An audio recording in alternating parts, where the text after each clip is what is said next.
Kaalyado noon, whistleblower na ngayon. Mabibigat na alegasyon na naman ang binitawan ni dating Ilocos Sur Governor Chavit Singson laban kay PBBM. Pero para sa Malacanang, ito'y puro paninira lamang.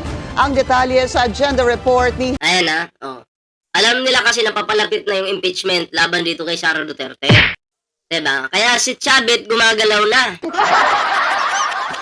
Ipagtatanggol na niya si Sara Duterte niyan. Gagamitin na naman yung mga mahihirap na Pilipino para sa walang kwentang rally na yan. Kung magra-rally man sila. Diba? Baka may planong mag-rally to. Siyempre, ang gagamitin yan, mga mahihirap na Pilipino. Mga mahihirap, mga kabataan. Sabi nga ni Chavit, sumama daw sila sa rally. Yung mga kabataan, diba? Diba na-mention niya yan? Samantalang yung mga kabataan, yung mga estudyante, sumama daw sa rally. Diba? Yung utak ba itong matandang to? Isip-isip din, Chavit, ha? Gamit-gamitin yung utak, ha? Ay, naku po. Ang mga kabataan, dapat hindi mo tinuturuan ng, ganyan, yung pagre-rebelde. Diba? Nag-aaral, tapos hikayatin mo sa rally. Ang bihira naman. Ikaw nga pag sinabi kong tumayo ka dyan, mag-rally tayo. Sasama ka ba? Siyempre hindi. Sa bagay, marami kang nauto. Ang dami rin kasing mga uto-uto Hindi rin natin silang hayaan na natin mga yan. Pero, dito po tayo mag-focus ngayon kaya Chavit Sipune. Chavit Singson, sorry. Diba? Dito po tayo mag-focus mga pre, no? Atin po itong bigyan ng reaksyon yung kanyang ano naman kalukuhan to, Chavit. Ano naman kalukuhan to, bigyan natin ng reaksyon. Ayan syempre bago tayo magtuloy-tuloy, ayan, kung bago pa lang dito sa ating YouTube channel, huwag kalimutang mag-like, share, and subscribe para naman po maging updated kayo sa lahat ng mga uploads natin. Ayan may TikTok po tayo dyan, may Facebook, kompleto po yan, kalimbangin nyo na yan, i-follow nyo na yan mga pre.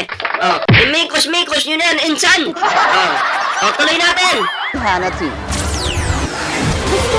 Ni former Ilocos Sur Governor Chavit Singson si Pangulong Bongbong Marcos sa isang debate. Mastermind daw. Hinahamon po si PBBM sa isang debate ko, no? Sa tingin mo, pag-aaksayan ka ng panahon ng Pangulo para makipag-debate sa isang wala sa hulog, wala sa hulog. Ikaw, wala ka naman sa hulog. Sa tingin mo, papatulang ka ba ng Pangulo? Ang dami-daming problema ng ating bansa na kailangang unahin ng Pangulo, tapos ngayon nakakamunin mo ng debate? Anong mapapala ng bansa kung papatulang ka ng Pangulo? Mababang level ka lang, Chavit. Yung Pangulo nasa tuktok. Ngayon makikipag-debate ka para lang masira yung Pangulo. Ganon? Hindi eleksyon ngayon para makipag-debate ka. Kahit po ako yung presidente, hindi kita papatulan kung ako. Wala akong mapapala sa'yo at lalong-lalo na walang mapapala ang mga Pilipino sa debating yan. Wala. Siguro yung kadebatehin mo na lang, si Atty. Claire Castro na lang. Si Atty. Claire Castro na lang, magdebate kayo. Yung papalag yun. Diba? Pero yung Pangulo mismo, yung hamunin mo, nako, magtikol ka na lang. Maglaro ka na lang ng games. May mapapala ka pa. Sorry, nagkakamali yung bunganga ko. Yung bunganga ko talaga kung saan pupunta Sorry. It's my bad. Daw kasi ang Pangulo pagdating sa korupsyon ayon kay Singson.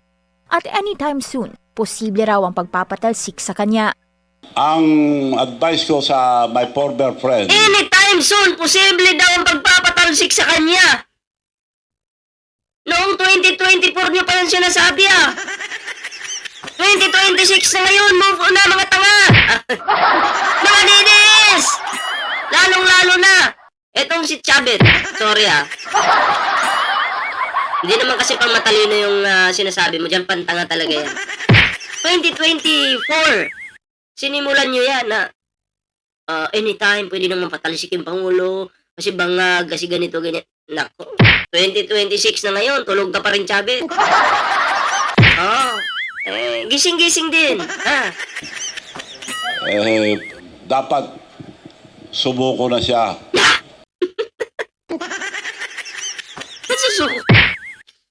suko. Ay, nako. Ang hirap po maging kaibigan nitong si Chavit, iiwan ka po sa ere. Mahirap. Tinan niyo yung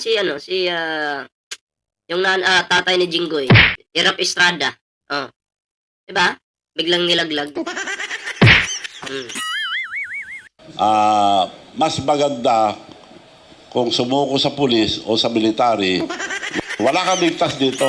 Hindi ka makakaligtas. Ang laki yung... Akala mo, ay lagi, parang natatay lang eh. Akala mo naman, lawyer ka eh. Yung ibang lawyer nga dyan, di nga sinasabi yan. Alam nila yung batas ha. Pero ikaw na pipitsugin na matanda lang eh. Walang alam sa batas eh. Sasabihin mo yan sa publiko. Mahiya ka naman. Balik natin yung parang natatay siya. O sa pulis o sa military, wala kang ligtas dito. Hindi ka makakaligtas. Ang laki yung ginawa yung kalukuhan. Inilatag niya ang mga Laki daw yung ginawang kalukuhan. Isa-isahin mo, anong kalukuhan yan? akusasyong orchestrated ang mga ginawa ni PBBM nitong nakaraang taon para manatiling malinis ang kanyang pangalan. Halimbawa raw ang nooy pagpirma ni PBBM sa 2025 budget o General Appropriations Act sa kabila ng irregularities umano nito kabilang ang di umano'y invalid at blank line items. At dahil bumagsak daw ang public rating ng Pangulo, sinundan daw ito Blank items. Meron ganon. Kung titingnan po sa website, diba? Wala naman pong blanco dun eh. Pero kung titingnan sa kopya ng mga DDS, may blanco. Panlilin lang. Ngayon, bagsak ang ratings ni PBBM. Negative 3. Si Sara plus 31. Alam niyo, dun pa rin po ako sa negative 3. Kasi alam ko, yun po yung totoo. Ha? Yung plus 31, tamad yun. Minanin po na lang siguro yung ano na yan, yung survey na yan, yung trust ratings na yan, di ba? Oh, minanipula na lang po yan. Kaya yung maniniwala po dyan, tanga. Oh, katulad ni ng mga DDS na yan. Oh, pinaglalaban nila yung survey na yon. Oh, mga tanga, di ba? Sino bang maniniwala na negative 3 ka? Kasinungalingan yan. Huwag yung lilinlangin ng taong bayan. Paano magne-negative 3 si PBBM? Pag pumupunta yan sa iba't ibang lugar, dinunumog pa nga yan ng tao eh. Si Sara Duterte nilalangaw. Nakakatawa. ito ng deliberate image building niya para magmukha raw itong mabait kabilang ang ilang serye umano ng scripted interviews ni PBBM. Si Singson na dating presidential friend at advisor, tila inilaglag ang Pangulo dahil noong 2024 SONA raw nito, ifinlex nito ang 5,500 flood control projects ng administrasyon. Oh, ifinlex naman talaga ni PBBM. Kasi, ganito yan. May mga flood control na talaga. Pagpasok ni PBBM, nakita niya si listahan, ito yung flood control. Okay? Kaya finlex niya. Na, yun yung karamihan dun, inabutan niya. Eh ngayon, nung tiningnan yung mga flood control na yan, ampaw pala. Ginawa yan sa panahon ni Digong.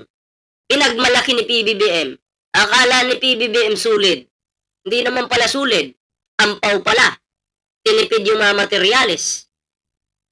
So, kasalanan ba ng presidente yan? Hindi. Kasalanan yan ni Digonyo. Oh, diba? Hindi yan kasalanan ng Pangulo. Isip-isip din kung may utak. Saan utak ng mga to? At kalaunay ibinintang sa climate change at improper waste disposal ang pagbaha sa iba't ibang bahagi ng bansa. Pero nang pumutok daw ang flood control scandal sa 2025, hindi naman daw idinawit ni PBBM ang di umano'y tunay na sangkot. Binanggit na si Martin Romualdez. Naimbestigahan ba? Hindi pa up to now. Dahil pinsambuo niya ito. Hindi ba inimbestigahan si Martin Romualdez? Nag-attend naman May tinawag siya ng ICI, nag-attend naman siya. Diba? Tsaka inimbestigahan po si Martin Romualdez. Inimbestigahan po. Ha? Bakit mo sasabihin hindi inimbestigahan? Bakit mo sasabihin yan? Hindi naman po pwede magsabi ang Pangulo na si Martin Romualdez may kasalanan, ganyan. Kung walang ebidensya yung Pangulo, masisira yung pangalan niya. Wala kang ebidensya. Ano magagawa natin? Ididiin niyo pa rin yung tao ay walang ebidensya. Diba? Anong gusto mo? Gayahin si Digo, magtanim-tanim ng ebidensya? Wala ka sa hulog, lulo ko. Lulo ko to pero wala sa hulog to. O, kasama niya, mastermind. They are both mastermind. Yan, mastermind. Siya ang mastermind. They are both mastermind. So up to now, ni investigasyon wala.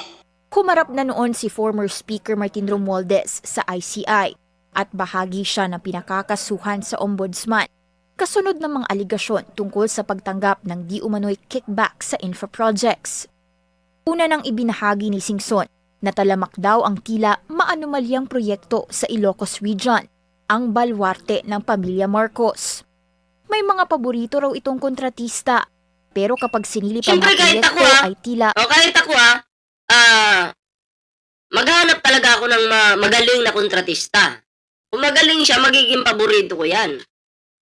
Diba? Kung magaling magtrabaho, magiging paborito yan. Alam nga namang piliin mo yung ano na yan, yung mga kurap. Diba? Gumagawa ng flood control, kinukurakot yung iba. O, mahirap yun.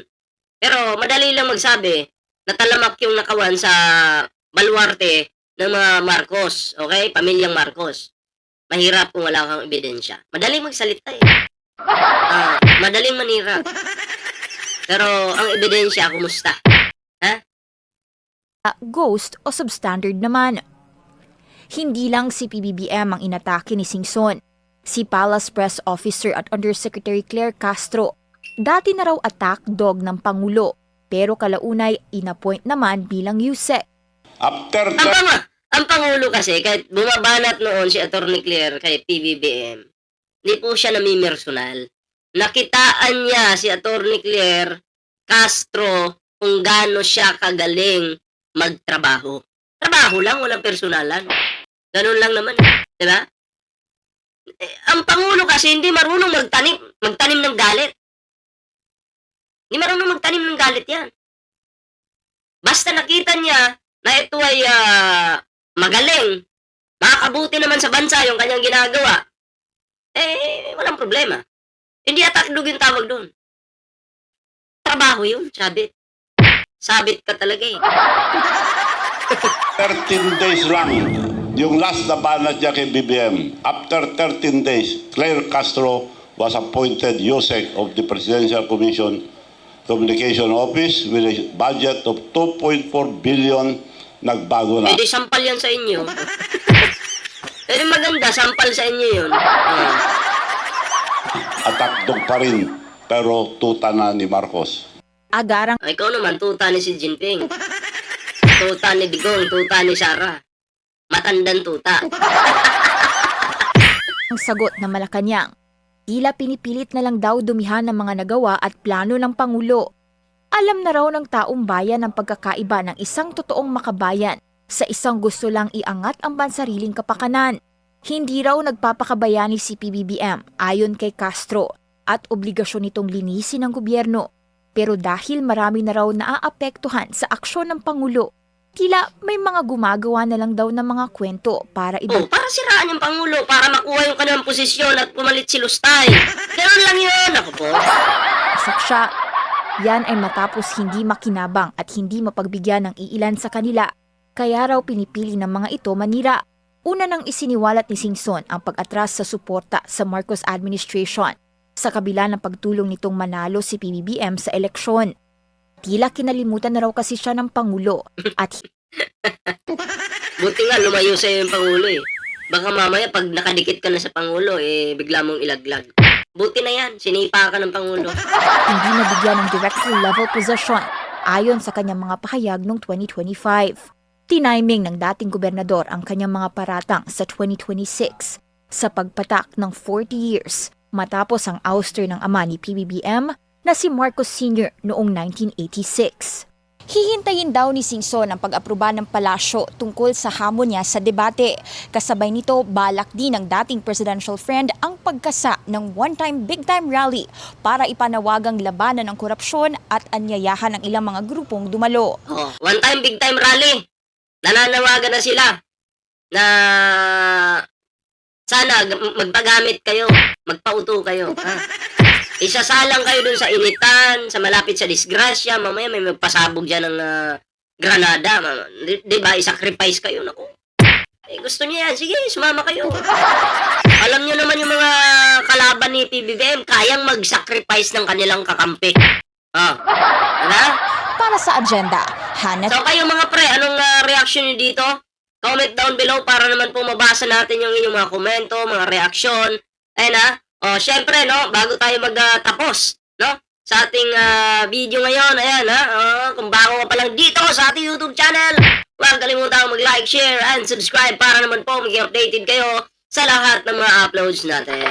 And syempre, may TikTok po tayo, may Facebook, kalimbangin nyo na lang po yan.